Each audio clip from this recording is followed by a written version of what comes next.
I'm going to real quick go through installing Visual Studio on my laptop so that you can see the process.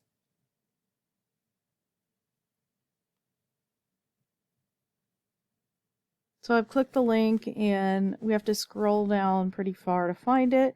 Here's the Visual Studio Community 2019 free download. So you can see it's downloaded down here at the bottom left. So I always do show in folder, not open, because I want to know where it is. So it's in my downloads folder, but here it is, vscommunity.exe. So I'm going to double click and run.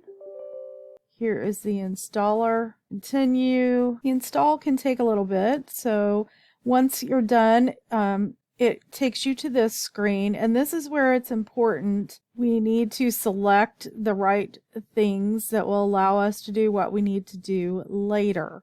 You'll notice that this one says .NET Desktop Development, and if you read a little closer, it says build WPF, Windows Forms, which is what we will be doing, and console applications using C#, Visual Basic, and F#. So we see C# and Windows Forms. We want to check this because we need that in order to be able to do what we want to do. And then when we get a little more advanced down the road, we are going to need database where we can connect to a database. So we're going to check this checkbox. For now, that's all I'm going to add. If we need anything else, we can always go back in and add it later, but it's better to do it up front if you know what you need.